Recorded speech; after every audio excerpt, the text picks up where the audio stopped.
Hello, Tigers, and welcome to the TMNtv Newscast for Wednesday, February 13th, 2019. Stay tuned for the latest news at Fort Hays State University and around Northwest Kansas and the nation. I am Lauren Davis, and Jenna Hawley will be here shortly with a look at what's going on around the globe. And Haley White will fill you in on what's happening in the sports world. But first, here's what's making news in Tigerland. The search for the suspect in an alleged sexual assault recently in Hays has ended. The Hays Police Department issued a statement late Tuesday evening that said 23-year-old Trey M. Carrasco was apprehended in Aurora, Colorado. Carrasco was a person of interest in the alleged sexual assault of a 19-year-old female on February 3rd. Carrasco was released from prison only a few days prior to the alleged incident. He was serving time for a similar crime he committed as a teenager. Police cautioned Carrasco was considered to be armed and dangerous. He was spotted in Colby a few hours after the alleged assault, and law enforcement believed he was headed to the Denver area at that time. The new superintendent of Hays USD 489 is following a similar path as the one who will be leaving the district this summer. On Monday, at the Board of Education meeting, members voted unanimously to hire Ron Wilson to a 2-year contract. Wilson is a current superintendent in Harrington, the school where current superintendent John Thiessen was at before coming to Hays. Wilson's contract begins July 1st. His stint at Harrington was his first superintendent position.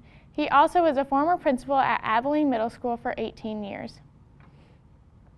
Fort Hays State University Center for Entrepreneurship will be hosting its 3rd annual Faulkner Challenge on March 30th. Entry to complete in the Faulkner Challenge is free to any FHSU student who has a business idea to share. Students who decide to join the challenge are asked to create a business plan from scratch and submit their entries by March 20th. Finalists chosen to complete in the challenge will be notified March 22nd. David Snow, director of the entrepreneurship at FHSU, told TMN reporter Tristan Knabb, "This is meant not only to be a fun event for all involved, but a contribution to economic development in Northwest Kansas and a boost for those early-stage entrepreneurs." Because of the generosity from FHSU alum Kevin Faulkner, $10,000 in total cash rewards will be presented to the top performers of the challenge. The first place winner will receive $6,000, second place receiving $3,000, and third place receiving $1,000. 8 finalists will be selected to compete in the competition, and each are allowed 10 minutes for presentation. The event will begin at 9 a.m. March 30th in McCartney Hall. After the presentations, a luncheon will take place for all in attendance and will lead into the awards ceremony. The Center for Student Involvement at FHSU celebrated its birthday last week. The group gave away shirts and other gifts. TMN reporter Mark Scheckman has this report. TigerLink is Fort Hays State's online website for students to learn about university events and organizations. And on February 6th, it celebrated its 8th birthday. To commemorate this occasion, the Center for Student Involvement organized a birthday party for TigerLink, hosted in the Sunset Lounge of the Memorial Union on February 6th from 11 a.m. to 1 p.m. Students were treated to refreshments of cupcakes, popcorn, and drinks, games such as word searches and pin the tail on the tiger, and if one of the first 100 to show up, a free t-shirt.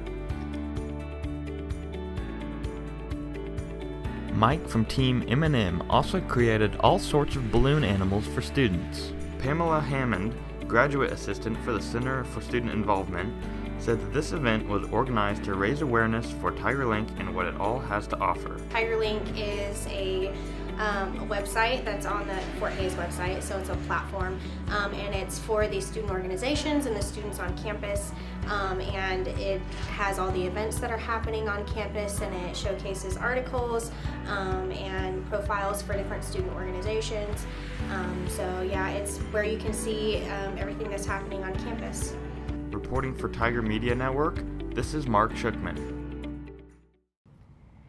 Wichita police are still investigating an intentionally set fire inside a hotel room that resulted in a man falling from the 3rd floor.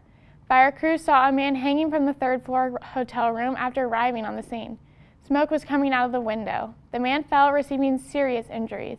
The fire, which originated in the man's room, was intentionally set, investigators said. Smoke and water damage from the hotel sprinkler system caused approximately $125,000 in damage. A Wichita attorney who is contemplating a run for U.S. Senator Pat Roberts' seat in 2020 is already making headlines, just not in a good way. Democrat James Thompson was arrested in late January east of Wichita for what he says was a suspended license. Thompson said the suspicion came as a result of a speeding ticket he failed to pay in Sedgwick County. Thompson said he didn't realize his license was suspended when he went on a hunting trip with friends. He told the Wichita Eagle he had paid the speeding ticket and had his license reinstated. He hopes to have charges reduced in the case. Fire crews in Barton County were dispatched to 3 separate blazes during the weekend. All 3 fires involved homes where residents were trying to heat the house. One house near Claflin was fully involved once fire crews arrived Sunday night.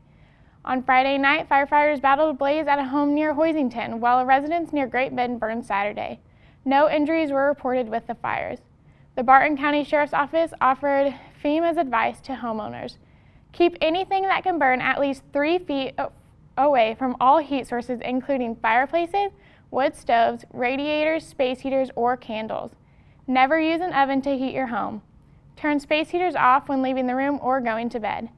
Maintain heating equipment and chimneys by having them cleaned and inspected each year by a professional. Last weekend, hundreds took part in the Night to Shine event at Celebration Community Church in Hayes. TMN reporter Mark Scheckman has this look at the event. For many people, their high school prom is an experience they'll remember for the rest of their lives. However, some individuals with intellectual and physical disabilities aren't able to attend and share in the fun. That is why Tim Tebow, the former NFL quarterback, created A Night to Shine, a national Christian-based prom experience for individuals with special needs, where they can party and have fun in an atmosphere tailored to their needs. On Friday, February 8th, Hayes had its own Night to Shine, hosted at Celebration Community Church. Many people went to making this year's event a success, and I had the chance to speak with 3 members of the coordination team, Brent Kaiser, John Egan, and Grace Blessing. Night to Shine is an unforgettable prom night experience centered on God's love for individuals with intellectual and developmental disabilities.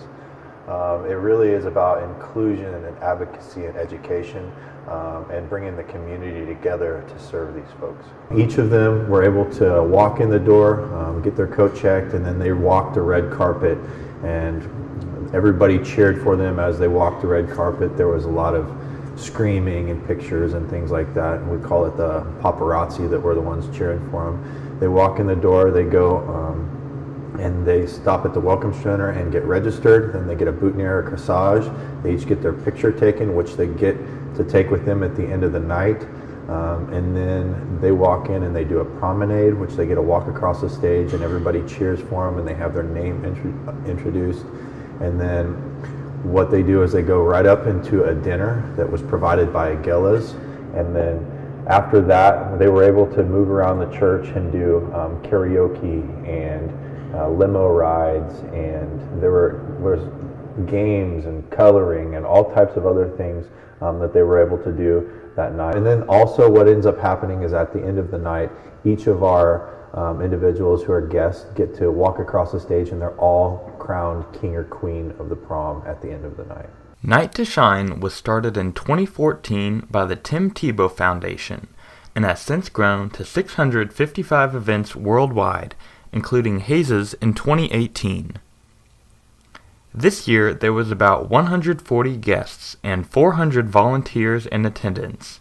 Each attendee was paired up with a volunteer who was their buddy for the evening, which meant they would escort the guest around and be their companion. Numerous Fort Hays students got involved by serving as volunteers, and 2 from Tiger Pals were on the coordination team. So we were on the committee, the Night to Shine committee, and so we're from Tiger Pals. I'm the president, she's the vice president.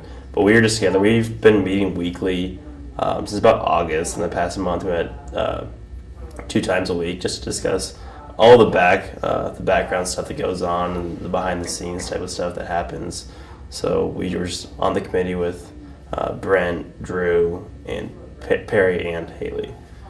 Which kind of entails that we helped with fundraising, we helped with contacting other businesses, contacting guests, designing things, updating the website, sorting volunteers, gating volunteers. All of us all shared the roles pretty equally, so it wasn't like we each did one specific thing. I hope that they felt God's love in all of this, and that they were able to just feel like they were part of our community, and be able to come in and interact with people that they don't normally get to interact with on a daily basis, and just have a big smile on their face for the whole night. I hope they just received a night where they felt special and like known and loved. The main reason for all of this is just to show them that Christ loves them too, and so it's for us to bring Christ's love to each of the guests. Yeah, and it's just something they talk about the whole year. I mean, all of them are excited. Coming over from last year, I mean, this is what they talk about the whole year. They're waiting for it to shine. They're waiting for it to happen. And so just a memory to take away. Obviously centered on God's love, which is the important thing. But it's something that they wouldn't have without this experience. So the uniqueness of the event is just awesome, and the genuine happiness that we receive is well worth it. For those interested in participating in next year's Night to Shine, registration for volunteers and attendees opens in November, with Night to Shine held on a to-be-determined date in February. For more information, go to night2shinehaze.com, the Tiger Pals webpage on TigerLink, or contact John, Grace, or Brent. Thank you to all the volunteers and people who put in their time to make this event happen. This has been Mark Shookman reporting for Tiger Media Network. When we return from this short break, Jenna will be here with news from around the globe.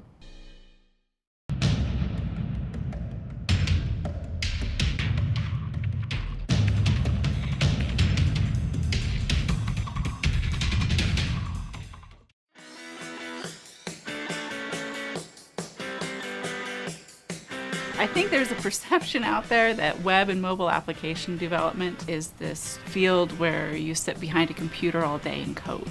And that's not it at all, right? And there's even a perception out there that geek is bad. But I think students should embrace their inner geek.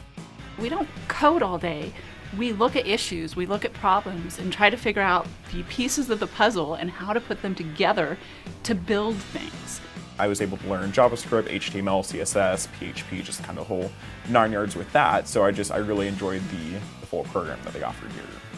Anything that you're interested in, the field of web and mobile application development, there's a value to. There's nothing like what we have in the informatics department.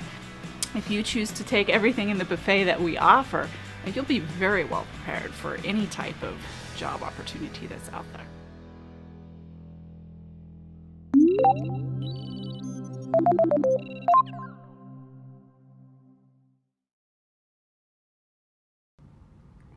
Hello Tigers, I'm Jenna Hawley, and here is what's going on around the globe. President Donald Trump intends to sign the border security deal to avoid another government shutdown. On Tuesday, the president said he was not happy with the deal that falls short of his original demands. Congress faces a deadline to have a deal passed and signed by Trump by Friday to avoid another shutdown. According to CNN, the deal includes roughly $1.4 billion for a border barrier. This falls short of Trump's original demand of $5.7 billion.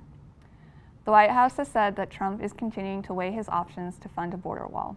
This includes taking executive action to secure funding for a wall. It is unclear what actions Trump plans to take. Many Americans filling out their 2018 taxes are finding they will not be receiving refunds as expected.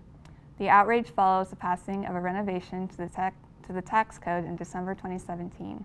It is considered the biggest legislative achievement of Trump's first year. According to the Washington Post, the average tax refund check is down 8% this year compared to last year, while the number of people receiving a refund so far has dropped by almost a quarter. People have taken to social media using the hashtag GOP tax scam to vent their anger over the shrinking of refunds. Beijing is outraged after the U.S. Navy sent 2 guided missile destroyers to challenge China in the South China Sea. The USS Sprucent and the USS Preble conducted a freedom of navigation operation on Monday. They sailed within 12 miles of Chinese outposts in the Spratly Islands. Commander Clay Doss, a U.S. Navy 7th Fleet spokesman, said the purpose was to challenge excessive maritime claims and preserve access to the waterways, as well as to show that the U.S. will fly, sail, and operate wherever international law allows. According to Business Insider, a spokeswoman for the Chinese Foreign Ministry accused the U.S. of entering Chinese water without permission and engaging in provocations that threaten China's sovereignty. The Chinese military has since strengthened its presence in the region. Monday's sail-by is the second U.S. freedom of navigation operation in the South China Sea this year. The disputed president of Venezuela has once again blamed the United States for the political and economic meltdown of the country. Nicolas Maduro repeated his plan to prevent humanitarian aid to enter the South American country. The aid is both planned by the opposition and supported by the U.S. Maduro told BBC that his country has the capacity to satisfy all the needs of its people and that it didn't need to beg from anyone. According to Fox News, Venezuela is suffering soaring levels of malnutrition, disease, and violence, despite having the world's largest oil reserves. Last week, Maduro's military set up a blockade on a border crossing with Colombia in an effort to block humanitarian aid from entering the country. Opposition leader Juan Guaido has worked to push aid through the country's borders as attempts to both restore democracy and pressure Maduro's regime. Maduro has remained committed that he will not step down from power. He has accused the U.S. of seeking to colonize Venezuela and exploit the country's vast oil reserves. The Trump administration's plan to pull all U.S. forces from Syria by the end of April has many key ISIS allies on high alert.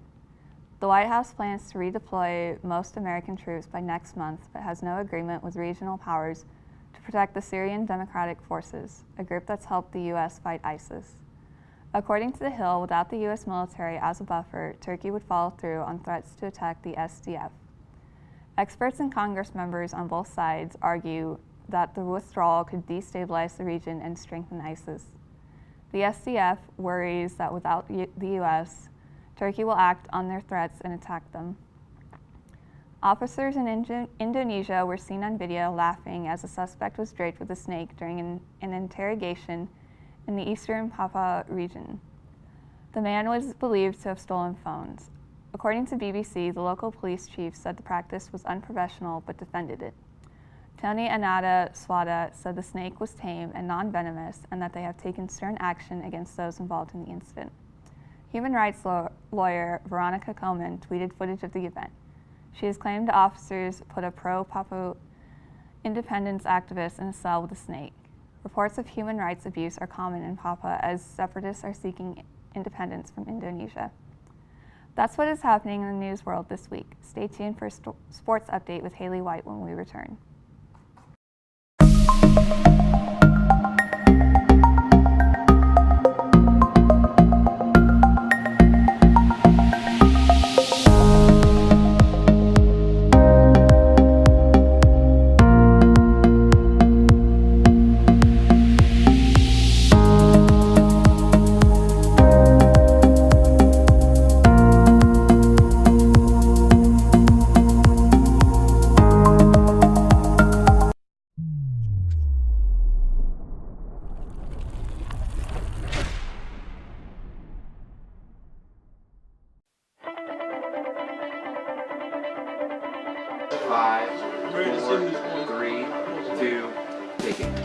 The Tiger Media Network is Fort Hays State University's independent student media organization. It's a student employment opportunity where you can work for either the news side or the sports side. So you can be on live sports production, which produces all of the live sports broadcasts that we do, or you could be on the news side and do news stories covering things on campus, so presidential announcements, student government association.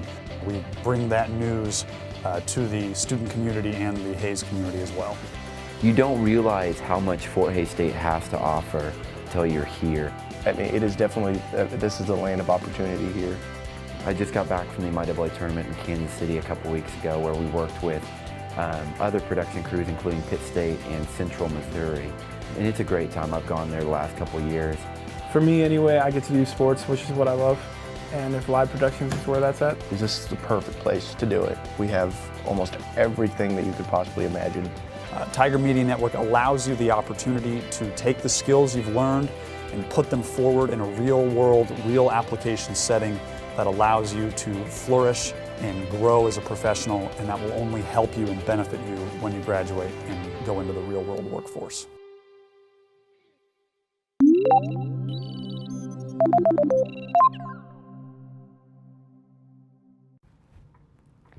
Hello Tigers, I'm Haley White bringing you a sports update. The Fort Hays State women's basketball team picked up 2 wins on the road last week, beating Pittsburgh State 78-53 and Missouri Southern 72-57. The Tigers knocked down 50% from the floor in the victory against the Gorillas for the 4th time this season. Taylor Rolfe set the pace for the Tigers, scoring 17 points to match her career high. It was junior Bella Barbieri who led the Tigers against Southern, scoring her career high of 21 points. The men finished 1 for 2 on the week, coming out on top of a close conference matchup against Pitt State, but falling to Missouri Southern 78-66. Erin Nicholson shot the game winner with just a few seconds left on the clock against the Gorillas, ultimately putting the Tigers ahead by a basket as the time ran out. The men were unable to transfer the momentum into Saturday's matchup as the Tigers fell behind early in the contest, which led to the 12-point deficit. The Tigers will take a break from the road as they host 2 MIAA matchups this week, starting with Lindenwood on Thursday, followed by Lincoln on Saturday. Tiger baseball was unable to find rhythm Saturday to finish up play in New Mexico, falling to Highlands in all 4 games of the series. The Tigers dropped to 0-5 on the season as they host Wayne State for a 3-game series this afternoon. The women will also open at home today after collecting their first win of the season last week with an 11-4 win over Colorado Christian. The first pitch of the non-conference doubleheader is set for 3 p.m. today at Tiger Stadium. 2 Tigers finished 3rd during the Rocky Mountain Collegiate Open on Sunday, hosted by Colorado School of Mines. Redshirt freshman Jonathan Ball took home 3rd place honors in the 149-pound weight class, improving to 19-9 on the season, while freshman Mason Turner collected the title in the 133-pound class, finishing the weekend with a 6-2 record. The Tigers will compete in their final MIAA duel of the season at Newman this evening, beginning at 7. Fort Hays Track and Field will head north on Friday to compete in the Nebraska Tune-Up before the MIAA Championships, which is set for next weekend. I sat down with head coach Jason McCullough earlier this week, and we discussed the potential his team has entering the Tune-Up. I don't think a coach is ever content with where they're at. They want to continue to improve. I know we have a few things we need to work on. Team chemistry is good right now, and people are working hard. And the main thing is that we stay healthy. Healthy from illness and from injury, which is a big thing. But for the most part, we've hit some really good marks. We're pretty well spread out when it comes to different events. We're doing well in the distance, the middle distance, the jumps, the sprints, the throws. So, we're right where we need to be right now. That concludes this episode. Tune in next week for another episode of TMNtv. And as always, to stay up to date on the latest news and information throughout the week, visit tigermedianet.com. Until then, remember, roar Tigers.